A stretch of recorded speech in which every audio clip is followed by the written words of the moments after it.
Limits to growth के विषय में 9% अर्थशास्त्रियों के विचार जानने के पहले 9 माल्थुसियन विचारों को देखते हैं।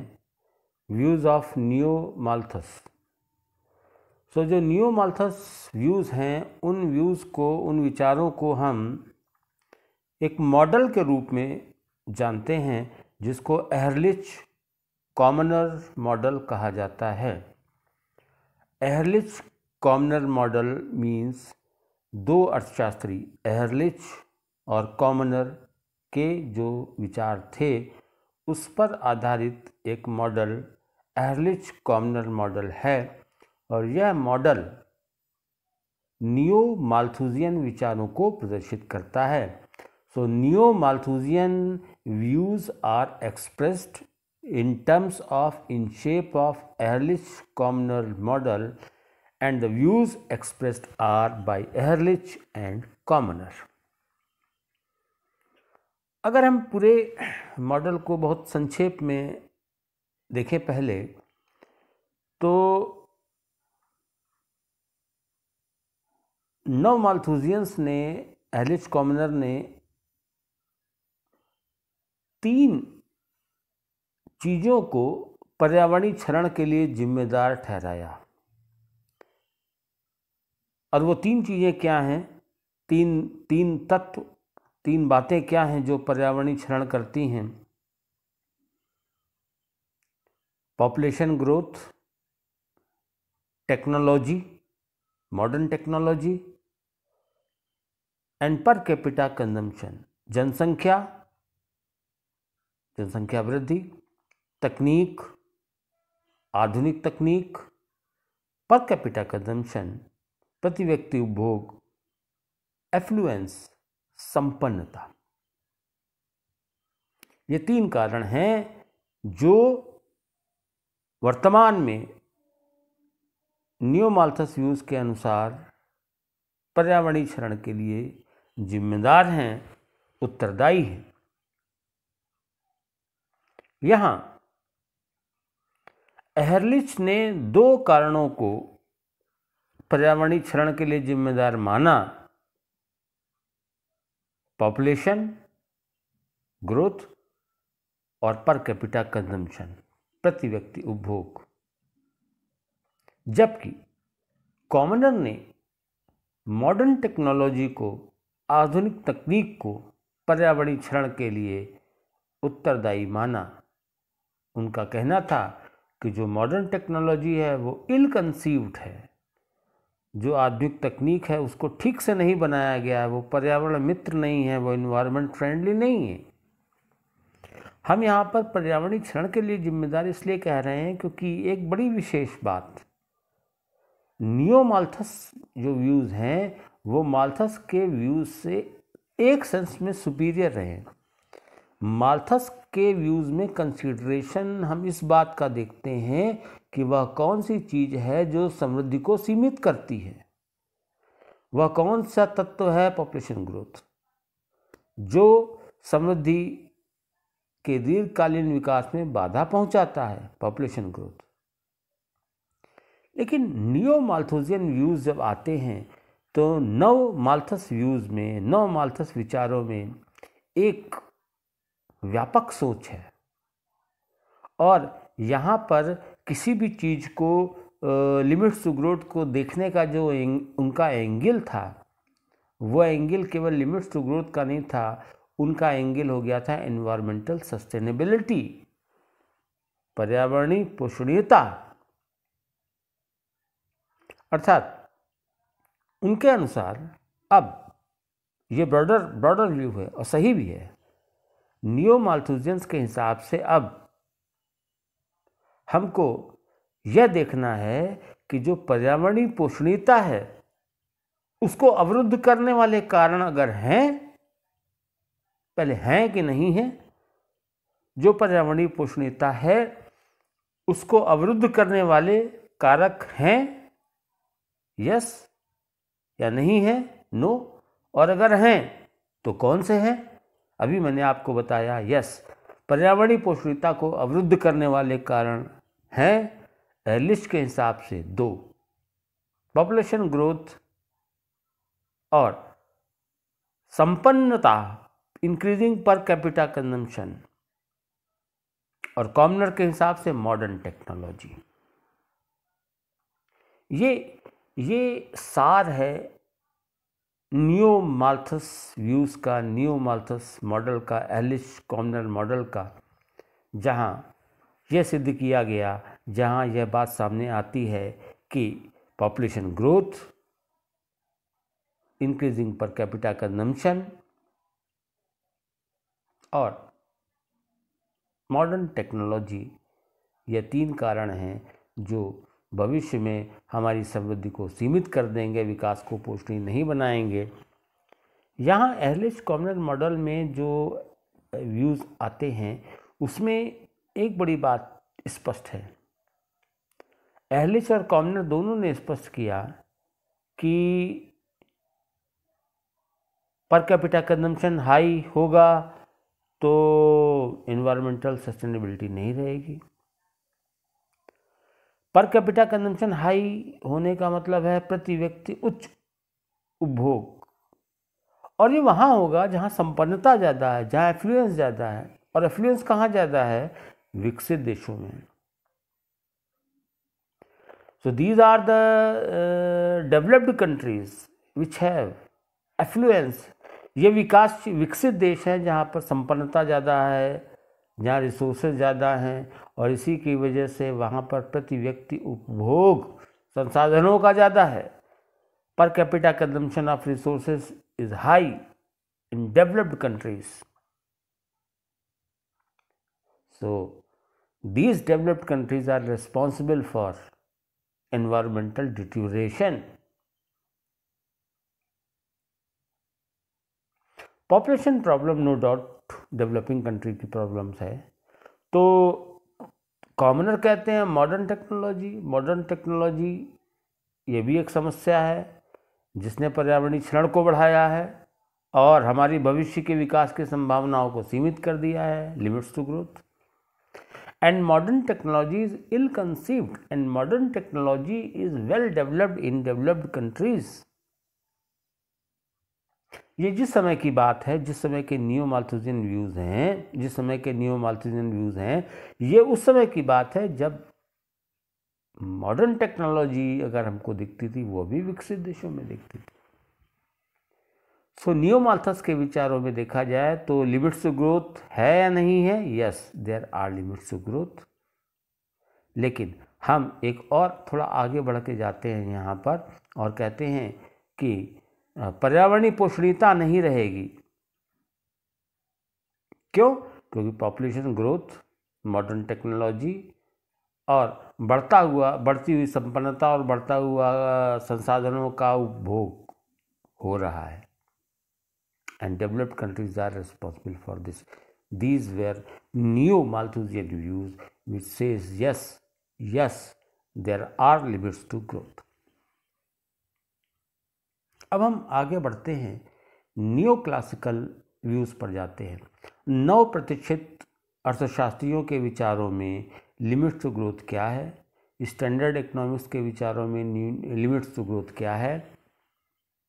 According to neo classicals, regarding limits to growth, they say no, there are no limits to growth. जो नव प्रतिष्ठित अर्थशास्त्री थे वो ये मानते थे कि जो वर्तमान समृद्धि और विकास का तरीका है, ऐसी कोई भी चीज़ नहीं है जो उस तरीके या उस समृद्धि या उसकी रफ्तार या उसके दीर्घकालीन विकास पर कोई अंकुश लगा सके। There are no limits to growth. क्योंकि उनका मानना था कि जो लिमिट आती हैं, जो सीमाएं आती हैं, जो वृद्धि को रोकने के कारक हैं, वो कारक जिस बात को प्रदर्शित करते हैं वो है स्कैर्सिटी, दुर्लभता, सीमितता, कमी। और अब तक के विचारों ने बताया कि जो कमी है वो किस चीज़ की है? वो है प्राकृतिक संसाधनों की, रिन्यूएबल नॉन रिन्यूएबल रिसोर्सेस की। नॉन रिन्यूएबल रिसोर्सेज जिनको हम अपनी तरीके से, अपनी सोच से बढ़ा नहीं सकते, अगर वो संसाधन कम हो गए, घट गए, तो हम कैसे लाएंगे? और अगर रिन्यूएबल रिसोर्सेज हैं, उनके भी पुनर्उत्पन्न होने की एक दर है, लेकिन अगर उनके एक्सट्रैक्शन या उनके विदोहन की दर उनके पुनरुत्पादन की दर से ज़्यादा हो जाए, तो लॉन्ग टर्म में उनकी भी जो ग्रोथ मुश्किल में आ जाएगी। और जो प्रेजेंट पेस ऑफ डेवलपमेंट है, वो रिन्यूएबल और नॉन रिन्यूएबल रिसोर्सेज का अवशोषण, उनका विदोहन तेजी से कर रहा है। तो भविष्य में अगर ये संसाधन सीमित हो जाएंगे तो विकास सीमित हो जाएगा। लेकिन न्यू क्लासिकल व्यूज कहते थे ऐसा नहीं होगा, क्योंकि उनकी एक मान्यता थी, उनका एक अजम्पशन था that man made resources are substitutes to natural resources, man made capital is substitute to natural capital. मानव निर्मित संसाधन, मानव निर्मित सुविधाएं प्राकृतिक संसाधन और सुविधाओं का पूरक हैं। अर्थात अगर प्राकृतिक संसाधन या सुविधाएं कम होती हैं तो उस कमी को हम मानव निर्मित संसाधनों और सुविधाओं को बढ़ाकर पूरा कर सकते हैं, सब्स्टिट्यूट कर सकते हैं। ऐसे में नेचुरल रिसोर्सेज की स्कैर्सिटी ये कोई समस्या नहीं होगी। और अगर ये कोई समस्या नहीं होगी तो ऐसी कोई चीज ही नहीं है जो समृद्धि पर अंकुश लगा सके, जो ग्रोथ को रोक सके। Because man made resources are substitutes to natural resources. इस मान्यता को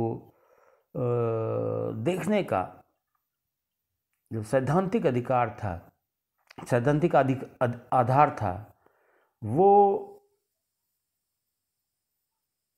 ग्रोथ मॉडल्स का था जो न्यू क्लासिकल्स के हैं, जहां ये बड़ी स्पष्ट मान्यता थी, जब तक ज्ञान, कौशल और तकनीक जिंदा है और बढ़ती रहती है, तब तक बढ़ते हुए ज्ञान, कौशल और तकनीक से हम नए नए तरीके के मानव निर्मित संसाधनों को बना सकते हैं और पुराने मानव निर्मित संसाधनों में तकनीकी विकास कर सकते हैं। और इसके द्वारा जो नए नए तरीके के man made resources, man made items हमको मिलेंगे, वो इस प्रकार के होंगे जो हमारी आवश्यकताओं को पूरा कर लेंगे और भविष्य में बढ़ती हुई चुनौतियों को भी देख लेंगे। और जो कमी प्राकृतिक संसाधनों की वजह से आ रही है, उसको हम प्राकृतिक संसाधनों के स्थान पर मानवीय संसाधनों के द्वारा पूरा कर लेंगे। So long as knowledge, skill, efficiency and technological progress is there is no need to worry.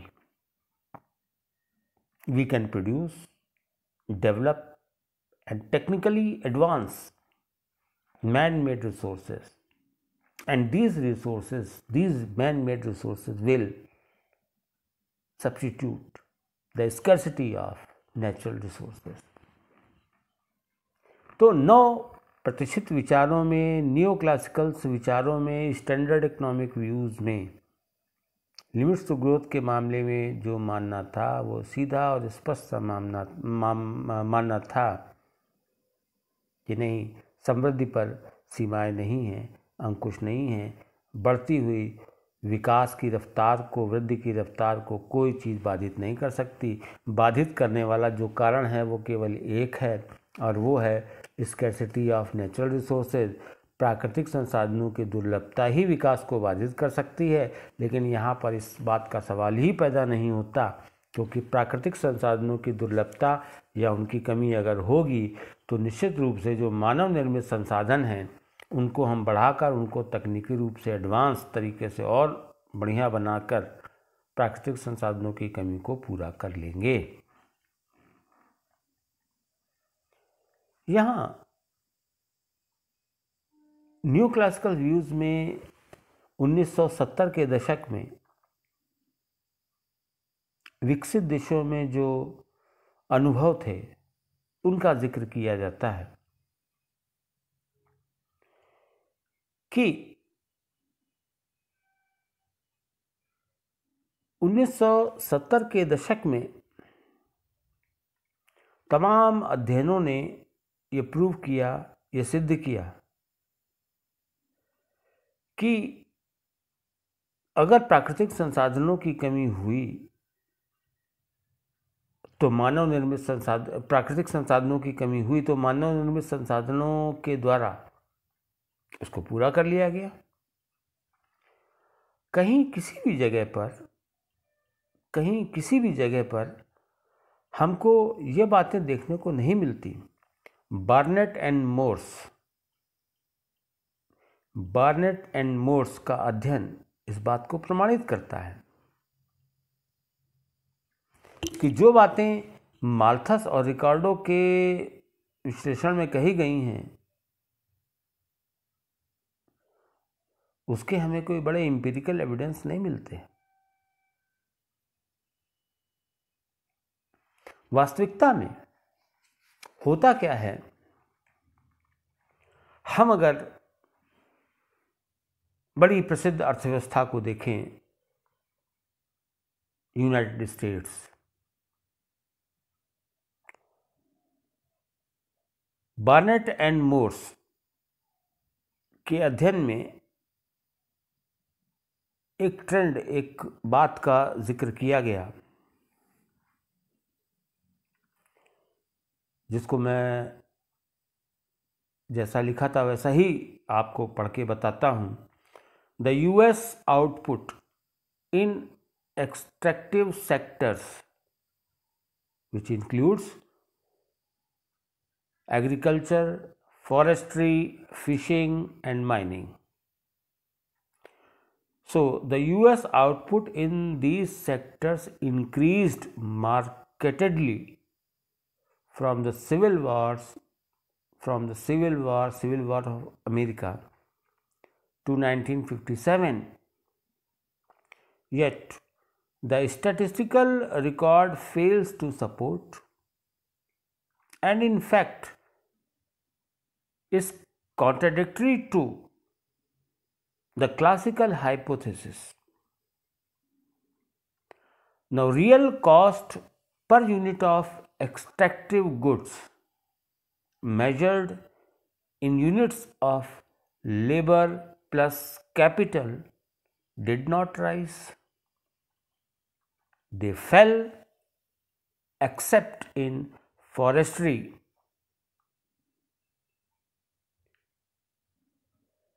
In fact, the pace of decline in real cost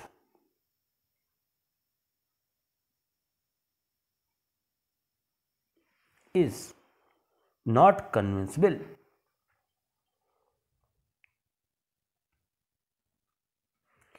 एक देश यूनाइटेड स्टेट्स, ये हम उसी समय की चीज़ों के रेफरेंस में कह रहे हैं। एक देश यूनाइटेड स्टेट्स जो आर्थिक रूप से बड़ा शक्तिशाली देश रहा, जिसने तमाम तरीके की उपलब्धियों को अर्जित किया, उसके विकास, जब वो स्वतंत्र हुआ, जब उसने अपनी चीज़ों को बढ़ाया, उसके विकास के इतिहास को अगर हम देखें तो उसके विकास के इतिहास में हमको कहीं यह नहीं दिखता कि पॉपुलेशन या लैंड या कोई और फैक्टर उसके विकास में बाधा पहुंचा पाया हो।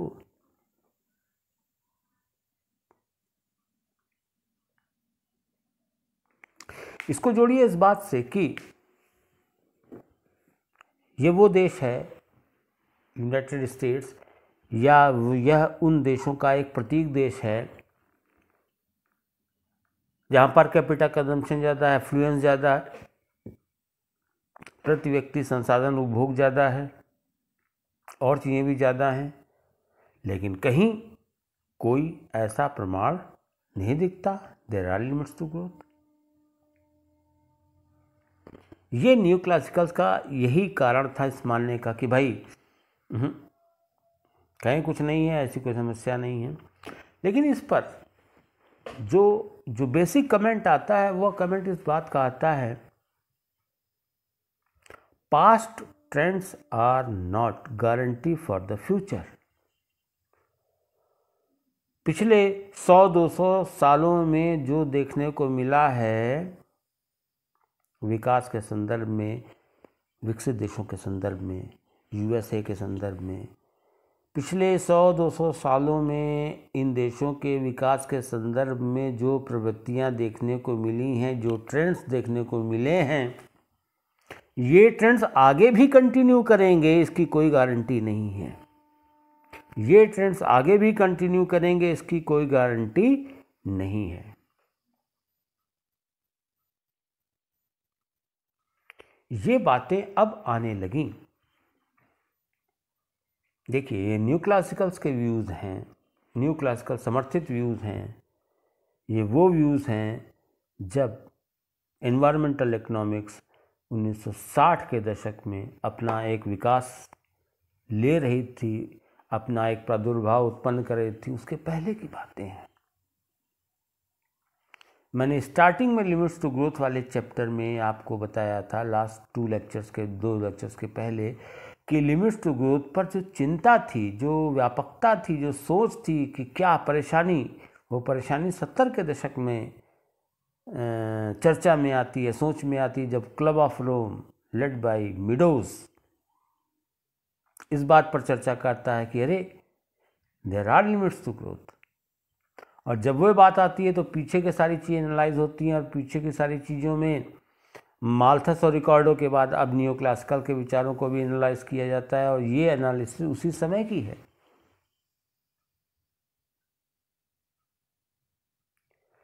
उन्नीस 1960 के पहले विकसित देशों ने लगातार अंधाधुंध संसाधनों का उपयोग किया।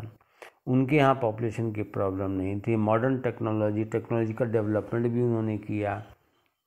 Environmental quality is a luxury good. जो विकासशील देश थे वो तो अपनी समस्याओं में ही उलझे रह गए, और आज भी काफ़ी कुछ हैं। जो कुछ भी संसाधनों का अधिकतम उपयोग, रिसोर्स का मोर कंजम्पशन, जो कुछ भी आप कह सकते हैं पोल्यूशन या समस्याओं के लिए उत्तरदायी काम, ग्लोबल वार्मिंग वगैरह किए, वो सब विकसित देशों ने किए। लेकिन न्यू क्लासिकल्स की ये जो एनालिसिस है, ये जो विश्लेषण है उनका, वो उनका इस बात पर है, और उनकी बात वहाँ पे ठीक भी है न्यू क्लासिकल्स की, कि भाई हमको तो 200 साल का अनुभव बताता ही नहीं कि कोई समस्या है। यूएस को देख लीजिए, कहीं और देख लीजिए।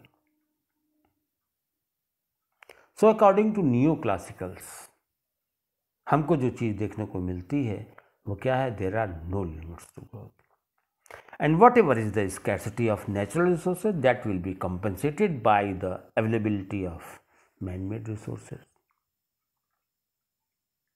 लेकिन यहाँ पर एक क्लच, एक फ्रेम आता है जो कहता है no, past trends are not the guarantee for the future because the scenario has changed.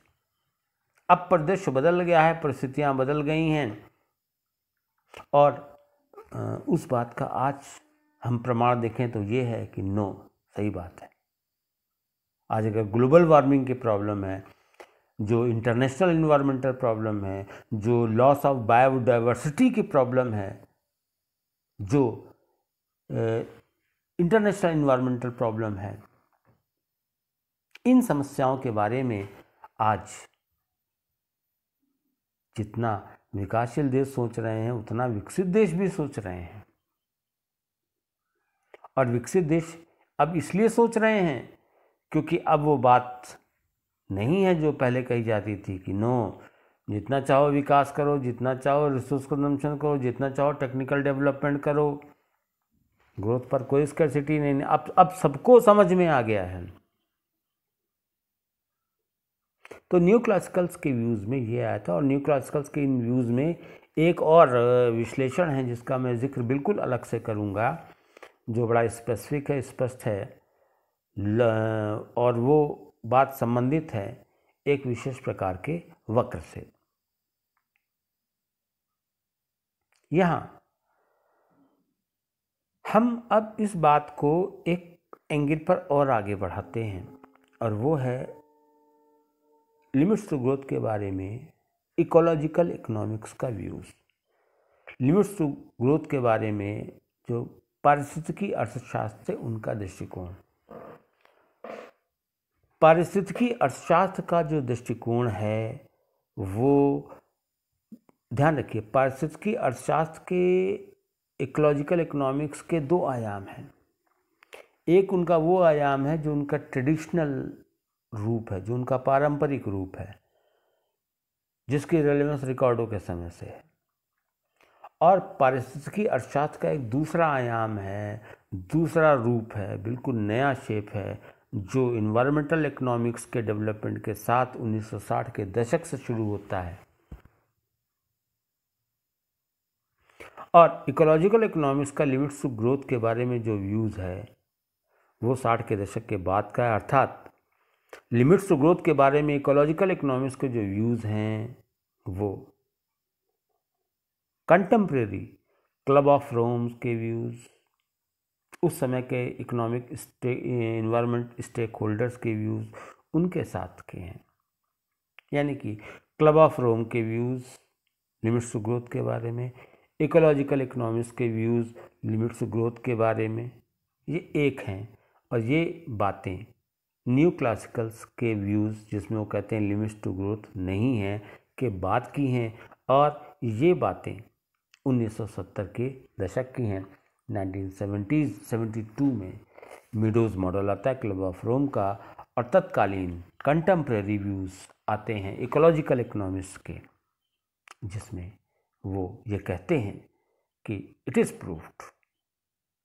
वो बड़े अच्छे तरीके से सैद्धांतिक विश्लेषणों के आधार पर, वैज्ञानिक विश्लेषणों के आधार पर ये प्रूव करते हैं कि मटेरियल बैलेंस मॉडल, जो कि साइंटिफिक थर्मोडायनेमिक्स के लॉस पर बेस्ड है, वहाँ से स्पष्ट है कि इकोनॉमी और एनवायरनमेंट मटेरियल और एनर्जी फ्लोज पर बेस्ड है।